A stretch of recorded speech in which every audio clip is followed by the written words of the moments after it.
بسم اللہ الرحمن الرحیم۔ مکہ کا پہلا حکمران۔ قریش اور مکہ کی حکمرانی۔ آل اسماعیل پھر مکہ میں جمع ہو گئی۔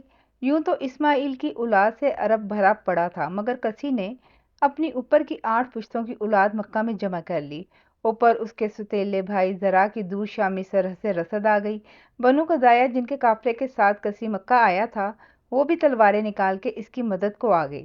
ان سب کے مد مقابل بنو قزاعہ کے بھی کچھ حلیف تھے۔ ان میں خاص طور پر بنو بکر آگے آگے تھا۔ خوب لڑائی ہوئی، بہت خون بہا، دونوں طرف سے لوگ گرے۔ بنو قزاعہ اور بنو بکر کا نقصان زیادہ ہوا۔ آخر ارد گرد کے امن پسند قبائل درمیان میں جنگ بندی کے لیے آ گئے۔ طے یہ ہوا کہ عمرو بن عوف بن کعب کو اپنا ثالث مقرر کر لیں۔ دونوں فریقوں نے اسے ثالث منظور کر لیا۔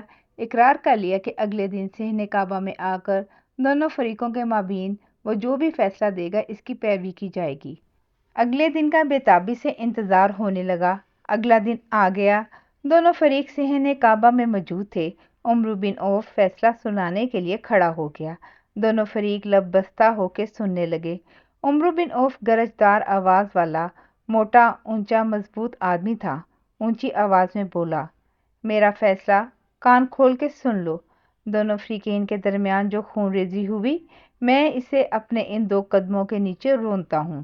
جو ہوا ہو گیا، اب کوئی خون خرابہ نہیں ہوگا، نہ کوئی فریق کسی دوسرے فریق کا خون بہا دے گا۔ رہ گئی بات تولیت کعبہ کی، تو میں نے حسب نسب اور تاریخی حقیقتوں کو سامنے رکھتے ہوئے فیصلہ کیا ہے کہ مکہ کا متولی قصی ہوگا۔ بنو قزاعہ اور بنو بکر اپنے تمام تر اسباب کے ساتھ مکہ کی حدود سے باہر جا کے رہنے کے پابند ہوں گے۔ فیصلہ سنا دیا گیا۔ تعمیل ہوئی۔ کسی دور سے آنے والا مکہ کا سربراہ بن گیا۔ اس نے رئیس مکہ کے تمام حق ادا کر دیے۔ اس سے پہلے خدا کے گھر کے طواف، حج اور عمرہ کے لیے آنے والوں کی آسانی کے لیے کوئی طے شدہ سہولتیں نہیں تھیں۔ کہنے کو دور سے آئے زائرین سے بھتہ لیا جاتا تھا، مگر ان کے رہنے، کھانے اور پینے کے لیے انتظامات نامکمل اور غیر مربوط تھے۔ مکہ کے رہائشی لوگ بھی شہری سہولتوں سے نابلد تھے۔ ان کی باہمی مشاورت کے لیے کوئی مروجہ جگہ تک نہ تھی۔ جنگ اور امن کے دنوں میں بھی وہ قبائل اپنی اپنی بولیاں بولتے تھے۔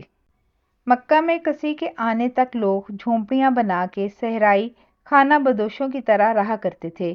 کسی نے جب اپنے آبائی اجداد کے قبائل جمع کر لیے تو انہیں کچے پکے مکان بنا کر رہنے کو کہا۔ رہنے کے لیے مکانوں کی تعمیر کے لیے پہاڑی دروں، گھاٹیوں اور ڈھلوانوں پہ خودرو اگے درختوں کو کاٹنے کا حکم دیا۔ کسی سے پہلے لوگ ان درختوں کو احترام کعبہ میں کاٹنے سے ڈرتے تھے۔ کسی نے کعبہ کی بستی کو بسانے اور سجانے کے لیے انہیں ان خاردار درختوں کو کاٹنے پر رضامند کر لیا۔ یہی نہیں، پہلا درخت اپنے ہاتھ سے کسی نے کاٹا۔ مکہ میں لوگ بسنے لگے تو کچھ قبائل وادی میں ریت اور پتھروں کے گھر بنانے لگے۔ اس وادی کے کئی نام تھے۔ کچھ قریشی قبائل نے اپنے رہنے کے لیے مکہ کی پہاڑیوں کی ڈھلوانوں کو پسند کیا۔ سب آباد ہو گئے تو مکہ ایک شہر بن گیا۔ یوں کسی نے مکہ کی وادی کو پہلی بار ایک شہری نظام سے متعارف کرایا۔ اس شہری ریاست کو چلانے کے لیے اس نے 7 طرح کے مناصب رائج کیے۔ پہلا منصب حجابہ کا تھا۔ یہ منصب کعبہ کو حجاب میں رکھنے کا تھا کہ ہر کوئی کعبہ میں نہ گھومتا پھرے۔ کہنے کو کعبے کی چابی پہلے بھی ہوا کرتی تھی، مگر کسی نے کعبے کے دروازے کو کھولنے اور بند کرنے کے لیے ضابطے مقرر کیے۔ کب دروازہ کھلے گا، کون کھولے گا، اور جو کھولے گا اور جس کے پاس چابی ہوگی وہی کعبے میں نذرانے کے طور پر لائی گئی امانتوں کی حفاظت بھی کرے گا۔ دوسرا منصب رفادہ رکھا گیا۔ کسی نے اپنے لوگوں کو جمع کر کے گفتگو کی۔ بولا، خدا کے گھر کی زیارت کے لیے آنے والے خدا کے مہمان تصور کیے جائیں۔ ان زائرین کی ضیافت اور میزبانی ہمارا فرض ہے۔ میں اپنے مال میں سے حصہ دوں گا، تم اپنے مال سے اس میں حصہ ڈالو۔ ایک اجتماعی فنڈ بناؤ اور خدا کے گھر کی طرف آنے والوں کو کھلاؤ۔ تیسرا منصب سقایا تھا۔ کہنے کو کھانے کے ساتھ ہی پینے کا تصور آتا ہے، مگر مکہ ایسی بنجر اور گرم پہاڑی سنگلاخ وادی میں آباد تھا جہاں کھانے اور کھلانے کے لیے اونٹ کا گوشت وہیں سے مل جاتا تھا۔ مگر پیٹ بھر کر پینے کے لیے پانی وادی سے باہر جا کر لانا پڑتا تھا۔ کعبہ کے صحن میں زمزم کا کنواں پچھلے تقریباً 500 سال سے بند پڑا تھا۔ کسی کی نسل کے لوگ اس کنویں سے ناواقف تھے۔ انہیں علم ہی نہیں تھا کہ کبھی یہاں خدا کے گھر کو بنانے والے آئے پہلے زائر کی ایڑیوں سے یہ چشمہ جاری کیا گیا تھا، جو شاید بتوں کو اس مقدس جگہ پہ رکھنے کے باعث چھپا دیا گیا۔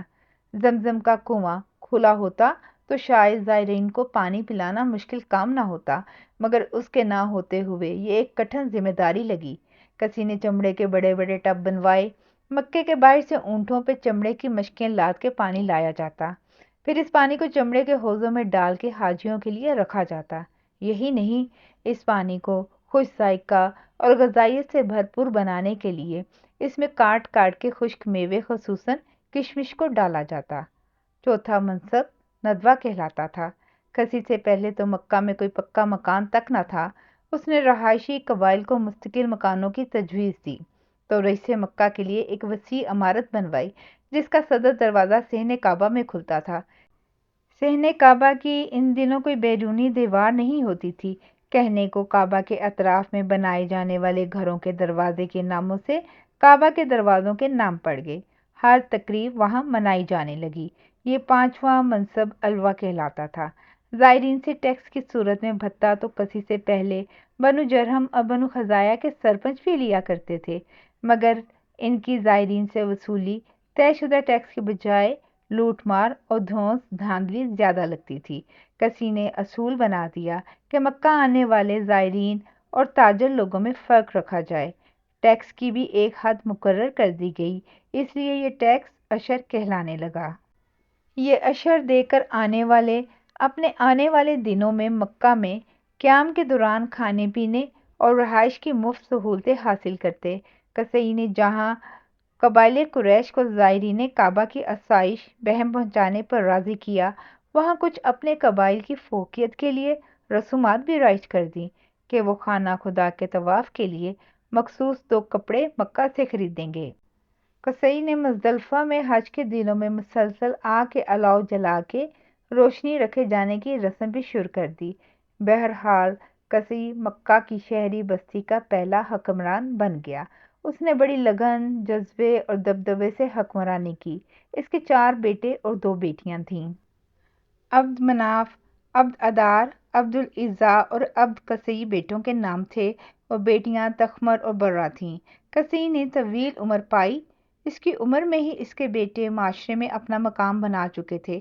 یوں تو اس کے سبھی بیٹے بہادری، شجاعت اور اعلیٰ ظرفی کے معیار پہ قرب و جوار میں مشہور تھے، تاہم چاروں بیٹوں میں دوسرا بیٹا عبد مناف اپنی شخصیت کی دل آویزی، حکمت اور بہتر سفارتکاری کے باواسطہ مکہ کی بستی میں ہی نہیں بلکہ دور کی بڑی ریاستوں تک تعلقات بنا چکا تھا۔ جاری ہے۔ جزاک اللہ خیر۔